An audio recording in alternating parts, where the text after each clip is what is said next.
Olá a todos, eu me chamo Cleiton e hoje eu venho trazer um vídeo sobre a trajetória do setor de teledramaturgia do SBT.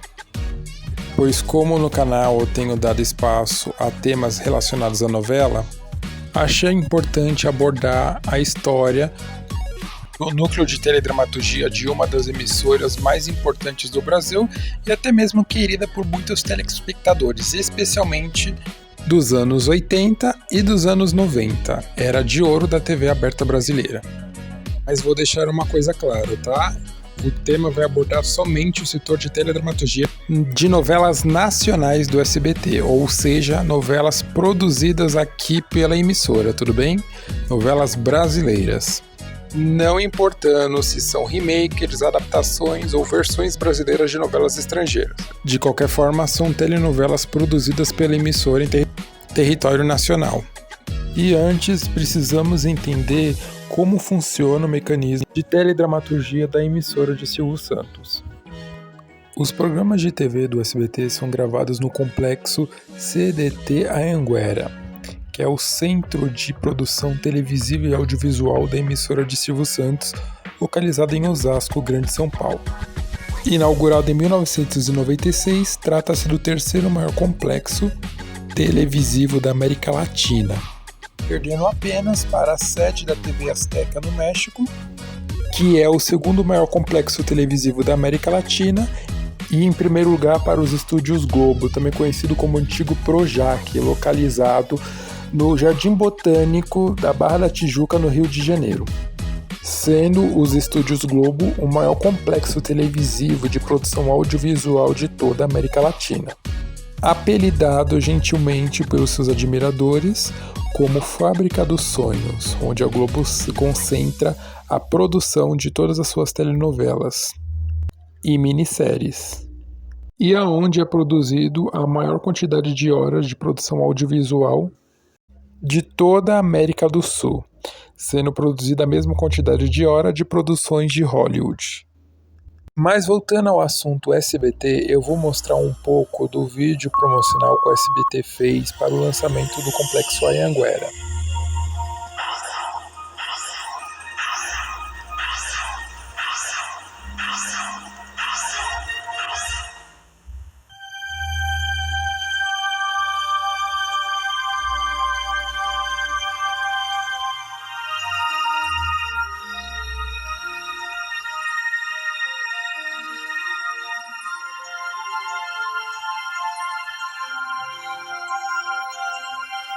O SBT continua em sua trajetória inovadora e arrojada, se consolidando como a segunda maior rede de televisão do Brasil. Nas novelas, no esporte e na programação infanto-juvenil. Agora, o SBT faz o futuro acontecer. E mais uma vez, torna um sonho em realidade.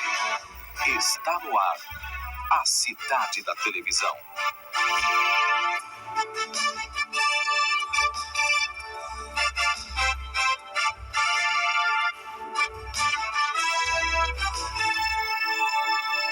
Complexo Anhanguera. No quilômetro 19 da rodovia Anhanguera, que liga a capital paulista ao interior do estado, está em pleno funcionamento um complexo multioperacional para broadcast em uma área de 231 mil metros quadrados. Com investimentos da ordem de 120 milhões de dólares, o Complexo Anhanguera é uma autêntica fábrica de sonhos, com 62 mil metros quadrados de área construída. Uma verdadeira cidade da televisão.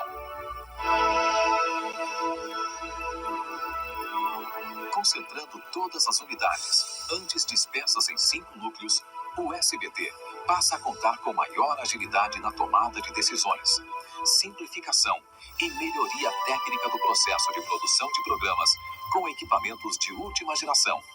Total informatização com fibra ótica, gerando um ganho de agilidade no acesso às informações, melhoria dos serviços de apoio e redução substancial dos custos operacionais. São 8 estúdios com estruturas independentes de apoio, pré e pós-produção em cada estúdio. 3 estúdios para a linha de shows. 1 para o jornalismo. 3 para as novelas. E 1 para os esportes. Essa divisão e esse modelo de operação foram desenvolvidos após pesquisa e visita a vários centros de produção e operação de inúmeras redes internacionais de televisão. Essa foi uma breve apresentação do complexo CDT do Anhanguera do SBT, onde ele centraliza suas produções audiovisuais, em especial as telenovelas, que é o tema do vídeo. Porém, uma coisa que precisa ser dita é que a estrutura do SBT, apesar de ser similar ao da TV Globo, por exemplo, que tem no seu próprio complexo televisivo para produção audiovisual, em especial dedicada a telenovelas, no caso do SBT, o núcleo de telenovelas é diferente do núcleo de telenovelas da TV Globo. E eu vou explicar por quê. Quando Silvio Santos inaugurou o seu núcleo de teledramaturgia, ele precisou contratar um produtor executivo para ficar responsável pelas produções locais da emissora. O nome desse produtor era David Greenberg. Esse aí da foto que vocês estão vendo. Ele seria o responsável por reerguer o setor de teledramaturgia da emissora de Silvio Santos, e assim ele fez. Com passagens pela Rede Globo e TV Manchete, a sua trajetória ficou marcada ao participar da parceria que o SBT havia firmado com a emissora mexicana Televisa para colaboração em adaptação de textos mexicanos para produção nacional de telenovelas. Mas até então, antes mesmo dessa parceria ser firmada entre o SBT e a Televisa, David já estava trabalhando na emissora e lançou alguns títulos próprios da teledramaturgia do SBT. Sendo Éramos 6 a primeira telenovela que ele dirigiu no SBT. Trama de 1994, escrita por Silvio de Abreu, tratava-se de um remake da clássica novela produzida pela extinta Rede Tupi, que havia ganhado uma nova versão agora pelas mãos da emissora de Silvio Santos. Essa novela se tornou um marco em 1994, sendo protagonizada por Irene Ravache, se tornando um extremo sucesso de audiência. Outra novela de sucesso da carreira dele foi As Pupilas do Senhor Reitor, telenovela escrita por Lauro César Muniz, inspirada no livro de mesmo nome, escrito por Júlio Diniz. Trata-se de um remake de uma telenovela também escrita por Lauro César Muniz para a Rede Record de televisão em 1970. Outro clássico da teledramaturgia do SBT foi Sangue do Meu Sangue, remake da telenovela de mesmo nome, produzida por Vicente Ceso para a extinta TV Excelsior. Ou seja, essa também é uma versão criada pelo SBT inspirada em uma novela homônima de uma outra emissora brasileira.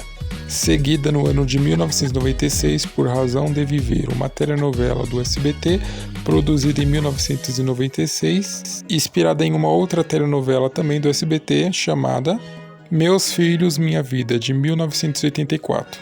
Em 1997 foi produzida Os Ossos do Barão, remake de uma telenovela da Rede Globo, de mesmo nome do ano de 1973, escrita e criada por Jorge Andrade, para o horário das 22 horas da noite, sendo outro marco da teledramaturgia do SBT. Em seguida vem o Pérola Negra, uma telenovela até então muito recordada do público do SBT devido às suas inúmeras reprises, porém também recordada pelas suas inúmeras polêmicas. Remake de uma telenovela de mesmo nome de origem argentina. A novela foi gravada em 1997, porém só foi exibida em 1998. Ela causou polêmica porque foi engavetada por um ano pela emissora de Silvio Santos com a incerteza de ser exibido ou não e por ter gerado um certo descontentamento com parte do elenco. O protagonista masculino Dalton Ving esperava que a telenovela fosse exibida em 1997 mesmo, pois no ano seguinte ele iria assinar com outra emissora, e ele temia que, devido ao engavetamento da trama, ele perdesse a oportunidade de assinar com outra emissora, pois naquela época não era vantajoso para um ator e nem para a emissora contratante ter alguém no seu casting de telenovela sendo exibido ao mesmo tempo que a emissora concorrente também exibia uma novela inédita com o mesmo ator compondo o elenco da mesma. Por temer então retaliações da Globo, da TV Record, da Bandeirantes, de qualquer outra emissora que pudesse vir a trabalhar, causou um certo descontentamento da parte dele. Inclusive, anos depois, ele agradeceu ter contrato de exclusividade com a Globo, pois julgou que o texto da trama argentina era um texto de péssima qualidade, causando um certo descontentamento por parte da diretoria da emissora de Silvio Santos. Pérola Negra também marcou a teledramaturgia do SBT por ter encerrado momentaneamente, no ano de 1999, o setor de teledramaturgia para a produção de telenovelas próprias do SBT, e sendo substituída pela icônica e clássica A Usurpadora, a telenovela mexicana da Televisa, que foi reprisada diversas vezes pela emissora de Silvio Santos devido ao fenômeno que foi aqui no Brasil, e atualmente está sendo exibida pelo Globoplay. Fato é que Silvio Santos já não sabia mais o que fazer com o seu setor próprio de teledramaturgia e passou um tempo desativado até que a emissora conseguisse se reprogramar e conseguisse direcionar para a retomada dos trabalhos com o setor. O que acontece é que a emissora de Silvio Santos tinha uma certa dificuldade com recursos próprios para a produção de telenovelas. Como assim? O que é preciso entender é que o SBT ele funcionava e funciona diferente da TV Globo. O SBT sempre funcionou com um orçamento mais enxuto, ele sempre priorizou em diminuir e reduzir custos de produção para não correr riscos. As telenovelas do SBT chegam a custar 4 vezes menos que o orçamento das telenovelas da Globo, e isso dava uma certa segurança para o grupo Silvio Santos se organizar e lançar os seus títulos. O que acontece é que, para o mercado publicitário, o que conta é a audiência geral que cada emissora de TV que opera em rede nacional registra de público aqui na cidade de São Paulo, pois São Paulo é o centro financeiro do país, concentrando a maior riqueza e, portanto, o maior interesse do mercado publicitário. Então, para uma emissora se consolidar como líder de audiência, ela precisa pontuar o maior público e a maior audiência aqui na capital de São Paulo. E a Globo é a emissora que tem conseguido conquistar mais da metade da audiência de todas as suas concorrentes somadas juntas de público. Isso tem possibilitado a Globo conseguir certo favorecimento do mercado publicitário. A Globo ela detém 60% da cota do mercado publicitário. O que isso significa? Significa que de todos os recursos disponibilizados para o mercado publicitário, com comerciais, inserções e propaganda, 60% do valor total é destinado à Rede Globo, devido a ela ser emissora com o maior número de televisores sintonizados na programação dela. E isso é meio óbvio, né? Se eu fosse um anunciante, quisesse fazer propaganda de um produto meu, é óbvio que eu ia priorizar a emissora que mais é assistida pelo público, aquela que é a principal opção dos telespectadores. E com isso acaba fazendo com que o faturamento da emissora também seja muito maior do que das suas concorrentes. Enquanto o SBT, Band, Record, o faturamento deles não chega a ser 50% do faturamento da Rede Globo, fica em torno dos 20% a 30%. Isso tem possibilitado a emissora carioca a operar também com um capital maior de giro. Inclusive as inserções governamentais, que seriam as inserções de propaganda de empresas estatais do governo. elas sempre priorizaram a Rede Globo como a principal opção de investimento para fazer divulgação de campanhas e divulgação de produtos das empresas estatais do governo, e até mesmo campanhas governamentais, como por exemplo o círculo de vacinação, dentre outros. Com mais dinheiro entrando, possibilitou com que a Rede Globo conseguisse se reorganizar e padronizar núcleos de operação como telejornais e até mesmo o núcleo de teledramaturgia da emissora, permitindo com que o setor se destacasse e mantivesse um nível de qualidade superior aos das suas concorrentes. Como podem observar, o setor de teledramaturgia da Globo é extremamente organizado e eficiente. A Globo tem um núcleo de produção muito bem definido, com castes com os melhores autores, atores e produtores do mercado audiovisual para se programarem e produzirem boas produções para ela. Só para ter uma ideia, enquanto o SBT tinha que se virar com David, a Globo praticamente tinha uma fila de autores definida para cada um assumir um horário de teledramaturgia da emissora, e aí eles entravam com a sua produção. Eles apresentavam a sinopse das novelas para o núcleo de produção e teledramaturgia da emissora. Uma vez que a sinopse fosse aprovada, ela já entrava na fila para ser produzida, e aí se iniciava a pré-produção, que geralmente ocorria meses antes da novela de fato entrar no ar. O que no caso do SBT não funcionava assim. O produtor executivo escolhia uma história a ser produzida, a diretoria da emissora exigia que a novela fosse gravada meses antes, e quando a novela entrava no ar, ela praticamente já tinha mais de 50 capítulos já gravados e produzidos. Quando a produção atual que estivesse no ar estiver chegando na sua reta final, ela praticamente já estava toda concluída no processo de produção e gravação, com meses de antecedência, e a emissora praticamente já estava produzindo a próxima novela seguinte, que entraria no ar meses depois. O Grupo Silvio Santos sempre priorizou fazer desse jeito porque isso diminuía custos, mas havia um certo desfavorecimento em adotar esse método para criar teledramaturgia. No caso da TV Globo, ela sempre priorizava que a novela estivesse em estágio de gravação e produção simultaneamente enquanto a novela estivesse no ar, pois se caso a novela não desse certo, a mesma poderia promover junto ao autor da novela alterações importantes que ela acreditava que pudessem modificar a história e assim atrair o interesse do público de volta para a trama. Entendendo isso, vamos retomar a cronologia da história do núcleo de teledramaturgia do SBT, que reiniciou o núcleo no ano de 2001, quando a emissora anunciou a parceria milionária com a emissora mexicana Televisa. O acordo das duas emissoras previa não somente a exibição de novelas inéditas e exclusivas no canal de Silvio Santos, como também o canal de Silvio Santos passaria a ter direito de escolher qualquer texto de telenovela mexicana para adaptá-lo e produzi-lo aqui no Brasil, como uma novela própria. E com isso se iniciou a fase de produções de telenovelas baseadas em textos mexicanos aqui no Brasil. Tendo sido essa uma era de ouro para a teledramaturgia do SBT, após o sucesso dos anos 90, ao qual David produziu inúmeras novelas de sucesso e marcantes para a emissora, ele reiniciava agora nos anos 2000 o ciclo de novos remakers, só que dessa vez de telenovelas latinas.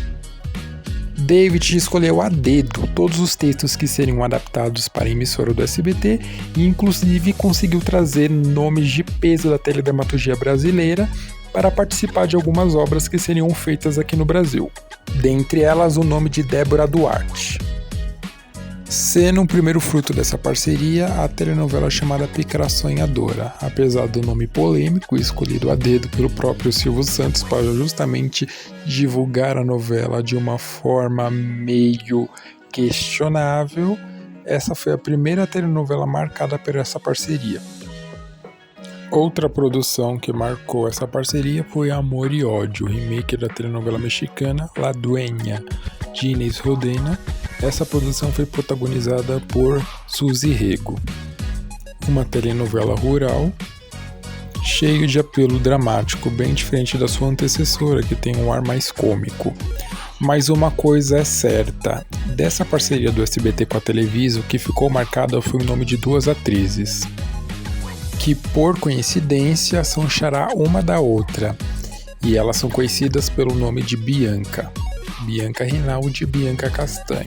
Esses foram os maiores nomes dessa parceria na teledramaturgia do SBT, tendo sido Bianca Rinaldi a inaugurar esse ciclo de telenovelas adaptadas de textos mexicanos do SBT em parceria com a Televisa. Bianca Rinaldi foi escolhida a dedo pelo próprio Silvio Santos para protagonizar Pícara Sonhadora, que foi a primeira adaptação brasileira de uma telenovela mexicana. De princípio, a gestão do SBT havia cogitado no nome de Patrícia de Sabriti para protagonizar a Pícara Sonhadora, só que por algum motivo o Silvio Santos optou por Bianca Rinaldi, que até então era estreante como protagonista de uma telenovela.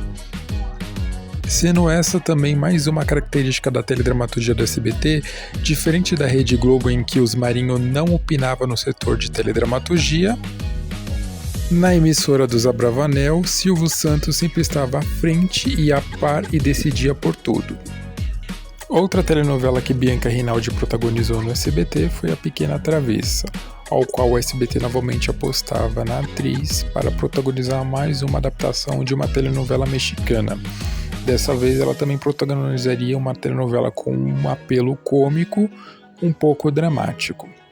Seguindo a mesma fórmula de Pícara Sonhadora, Pequena Travessa se tornou um grande sucesso pela emissora, batendo recorde de audiência.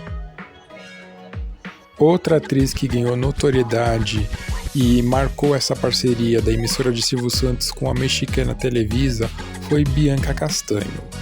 Ela estreou na emissora também como protagonista, tendo seu primeiro protagônico em Canavial de Paixões, telenovela até então eleita a melhor adaptação brasileira de um texto mexicano, sendo muito elogiado pela crítica, pois a novela se destacava pelo seu roteiro de qualidade, cuja trama se passa em uma cidade fictícia, com um apego de telenovela rural muito bem elaborada.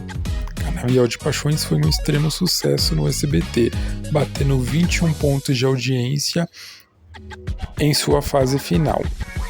Audiência essa que não era comum de ser registrada em telenovelas que não fossem exibidas pela Globo. Então o feito de haver registrado 21 pontos de audiência foi um fato que surpreendeu a alta cúpula da emissora de forma positiva, marcando a carreira da atriz. Outra telenovela que marcou a carreira da atriz foi a telenovela Esmeralda, que era um remake brasileiro de uma telenovela venezuelana, mas tomou como base o texto mexicano, que também era um remake. Essa telenovela foi a que mais deixou carimbado a passagem de Bianca Castanho pela emissora de Silvio Santos. A telenovela foi um sucesso de audiência e até hoje ela é reprisada pela emissora de Silvio Santos. Outra telenovela que Bianca Castanho protagonizou no SBT também possui em seu título o nome de uma joia. Era um remake de uma telenovela venezuelana de mesmo nome, tomando como base o texto da telenovela O Privilégio de Amar, que também era um remake da telenovela Cristal venezuelana. O problema é que, diferente das outras duas telenovelas que Bianca Rinaldi protagonizou no SBT, Cristal acabou não sendo um sucesso de audiência, sofrendo com trocas de horário e sendo ofuscado pela novela juvenil Rebelde. Outra atriz que marcou essa parceria do SBT com a rede mexicana Televisa foi a atriz Bárbara Paz, ao qual, devido a essa parceria, ela teve a chance de protagonizar alguns projetos que surgiram da mesma. A primeira que ela protagonizou foi a telenovela Marisol, um remake brasileiro da telenovela mexicana de mesmo nome, de Inês Rodena, ao qual ela deu vida à protagonista. Outra telenovela que ela protagonizou e que surgiu dessa parceria foi Maria Esperança, remake da telenovela mexicana Maria Mercedes, muito conhecida aqui no Brasil por ter sido estrelada originalmente por Thalía. Essa telenovela de Valentim Pimstein foi o segundo protagônico de Bárbara Paz dentro da emissora e o segundo protagônico que ela teve a oportunidade de realizar, que surgiu dessa parceria da emissora de Silvio Santos com a Televisa, que particularmente eu prefiro mais do que Marisol. Importante enfatizar que não foi apenas de Remaker que o SBT sobreviveu. A SBT também teve a oportunidade de trazer em vida uma telenovela do grandiosíssimo autor Valcir Carrasco, que hoje brilha na tela da Globo com inúmeras telenovelas, pois ele foi o responsável por escrever Fascinação, revelando Regiane Alves como protagonista em seu primeiro protagônico em uma telenovela. Revelou outros nomes, também como o de Mariana Ximenes, que teve a oportunidade de participar dessa telenovela. E quando a gente fala que a família Abravanel adorava se meter no setor de teledramaturgia da emissora, é sobre isso aqui que eu vou falar agora, a telenovela Revelação. Primeira telenovela de Iris Abravanel como titular e escritora, essa foi também uma telenovela original desenvolvida pelo SBT. A própria esposa de Silvio Santos foi quem criou e escreveu essa telenovela, sendo ela também um marco na teledramaturgia do SBT, mas não pela sua alta audiência, pois ela não foi um sucesso de audiência. Ela estava perdendo, inclusive, o segundo lugar para a Rede Record de televisão. Mas ela marcou a teledramaturgia do SBT, pois foi a primeira telenovela independente desenvolvida e exibida pelo SBT, já que a parceria da emissora de Silvio Santos com a rede mexicana Televisa havia se encerrado e a emissora demonstrava não ter mais interesse em adaptar textos mexicanos para a teledramaturgia nacional. Isso se deve devido à parceria com a rede mexicana Televisa não estar mais rendendo na época resultados em audiência para a emissora de Silvio Santos, que estava para encerrar o contrato com a mesma, e como o valor para a renovação do contrato era milionário, as radionovelas de Janet bem e acabou adquirindo, optando assim por utilizar os textos das mesmas no lugar dos textos mexicanos para serem adaptados em telenovelas. Sendo essa telenovela aí da imagem um exemplo disso. Vende-se um Véu de Noiva foi a primeira radionovela de Janet Clay adaptada pela esposa de Silvio Santos para o formato de telenovela em emissora aberta, porém não deu resultado. Como a esposa do patrão não estava conseguindo entregar resultados no setor de teledramaturgia, o SBT procurou retirar nomes de suas concorrentes, e nesse caso foi da Rede Record, contratando Thiago Santiago para adaptar a telenovela de Vicente Ceso, Uma Rosa com Amor, que foi uma telenovela da 7 da Rede Globo dos anos 70. Em comparação com a audiência das duas novelas de Iris Abravanel, a primeira telenovela de Thiago Santiago dentro do SBT acabou dando uma audiência satisfatória, não sendo um extremo sucesso como foi as primeiras adaptações de textos da Televisa para a emissora de Silvio Santos, mas entregando uma audiência satisfatória e aceitável dentro dos padrões da emissora de Silvio Santos na época, que estava ocupando o terceiro lugar no ranking de audiência nacional. Em seguida, Thiago Santiago escreveu uma novela original para o SBT, baseada no regime militar que o Brasil sofreu no golpe de Estado de 64. A telenovela, até então polêmica, foi originalmente oferecida para a Rede Globo, que de princípio recusou, e como o projeto foi engavetado tanto pela Rede Globo quanto pela TV Record, quando Thiago Santiago partiu para a emissora de Silvio Santos, ele aproveitou a oportunidade para tirar o projeto da gaveta e trazer à luz essa telenovela, que foi a responsável por inaugurar o horário das 22 horas de telenovelas inéditas produzidas pelo SBT. Como a segunda telenovela de Thiago Santiago no SBT não havia dado resultado, sendo um imenso fracasso de audiência, Silvio Santos optou por tirar da gaveta a versão brasileira da telenovela La Mentira, novela mexicana ao qual o SBT havia adquirido os direitos de adaptação durante a parceria que ele teve com a Televisa, e mesmo não renovando o contrato de parceria com a rede mexicana, os direitos permaneceu com a emissora e por isso foi adaptada essa novela. A telenovela teve uma audiência razoável e foi nesse exato momento que Silvio Santos entendeu que ele não deveria gastar muito e nem ousar muito em sua teledramaturgia para obter resultados satisfatórios. A telenovela mexicana La Mentira serviu como base para Corações Feridos e, devido ao texto ser extremamente barato para ser produzido, fez com que a emissora voltasse a apostar em adaptações brasileiras de textos mexicanos, devido ao custo de produção ser bem menor e menos arriscado para a emissora de Silvio Santos em ter que desembolsar uma bolada para apostar numa novela inédita mas que não correspondia em números de telespectadores, pois a audiência ficava baixa, não atendendo nem aos índices satisfatórios para a terceira colocada no ranking de audiência. E aproveitando os direitos que a emissora já detinha para adaptar telenovelas mexicanas, mesmo já não tendo mais um acordo firmado com a rede mexicana Televisa, o SBT resolveu tirar do papel a telenovela infantil Carrossel.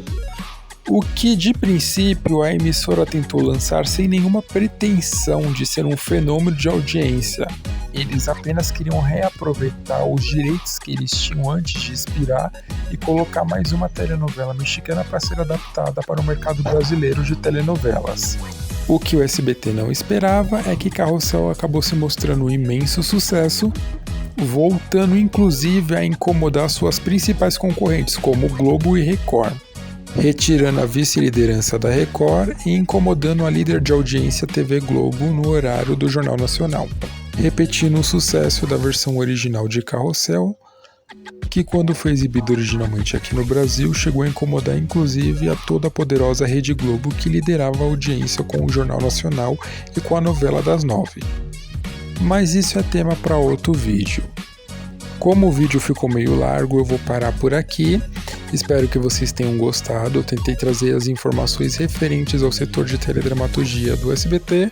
Lógico que ficou faltando os filões de telenovelas infantil, que até hoje é a principal aposta da emissora, mas como essa é a fase atual do setor de teledramaturgia da emissora, creio que não seria tão importante ou tão urgente trazer o tema para esse vídeo.